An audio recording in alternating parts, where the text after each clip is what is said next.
What's up?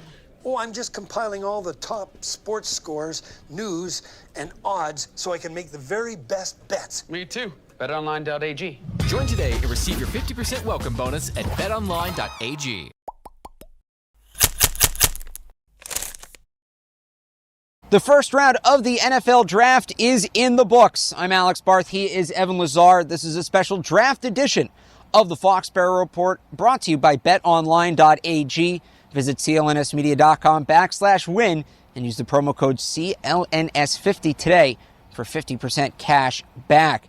Evan, it was, I think, a lot tamer of a first round than we expected. Yeah. Not too many moments that had you really scratching your head. A couple early, but once we got past the 10th pick, things sort of went as expected. Yeah, I think that, there's some guys that slid down the board because of some of those surprises early. Clelin Ferrell certainly going number 4 overall to Oakland was the first big surprise. I think Daniel Jones 6 to the Giants was a little bit of a surprise, but by the time the draft got closer, we all kind of knew that Daniel Jones was high on the Giants' radar, so I'm not so sure about that. That bumped guys down the board. I think the biggest surprise for me, though, overall in this draft is that DK Metcalf is still on the board going into day 2. You remember how hyped he was after that combine. People were talking about him possibly going as high as 3. Yeah. So interesting to see how that played. Biggest winner tonight? Well, I'm going to go with like a sneaky one here. All right? Besides Tom Brady, who I think naturally really did win a little Tom bit Brady's here always today. a winner. I think he won a little bit more He's here today. But I think the biggest winner is actually Kirk Cousins in the Minnesota Vikings. The Garrett Bradbury pick. He's a center.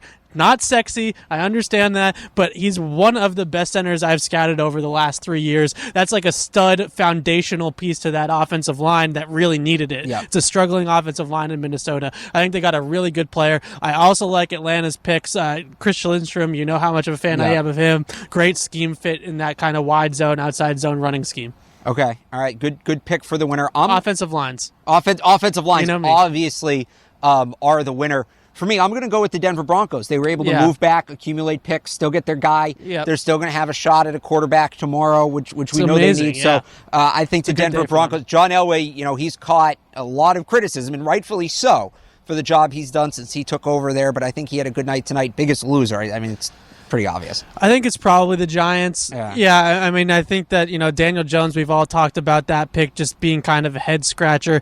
Dexter Lawrence was their second pick, which 0-1 technique nose tackle in the middle of the draft like that is kind of a reach, I would say, just a little bit.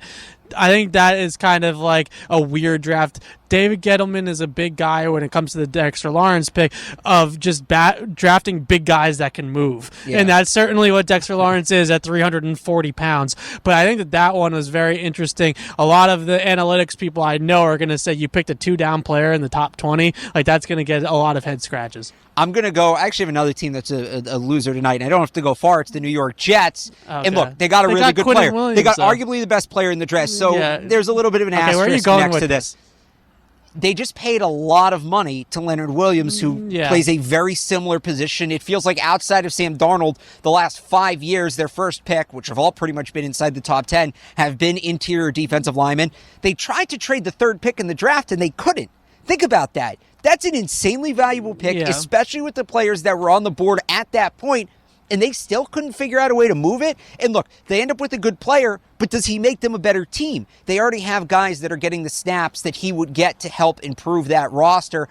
It's a very redundant pick. They ended up with a good player, and look, maybe now they could trade Leonard Williams or something. Maybe there's some outside-the-box scenario. What trade were they going to get that was the trade compensation better than the player? And that's fair. Obviously ended up not being in their eyes. How do you...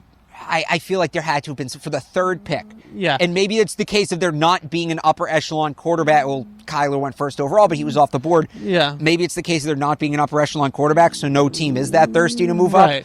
But to not be able to move the third overall pick, to draft a guy who's very redundant to the roster you already have. Look, I know they got the best player in the draft. To call them a loser is a bit of a stretch, but I think they're going home tonight thinking they could have had more. They could have done a better job. And it's funny that you say that, too, because I think a lot of Jets fans would say that they've really never had a bona fide stud pass rusher in a long time, at least. That is really like an edge screamer, like a guy that pins his ears back on the edge and gets after the quarterback.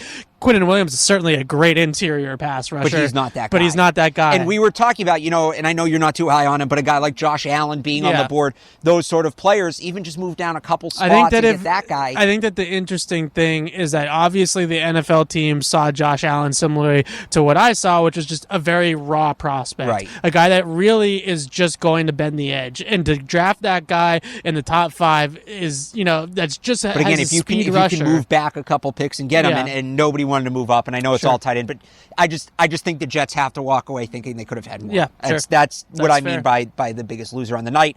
Let us know your biggest winner, your biggest loser, overall thoughts on the first round of the draft. You can put those in the comments down below, or let us know on Twitter at PatriotCLNS. This edition of the Foxboro Report has been brought to you by betonline.ag. Visit clnsmedia.com/win and use the promo code CLNS50 today. For Evan Lazar, I'm Alex Barth from Gillette Stadium. Thanks for watching.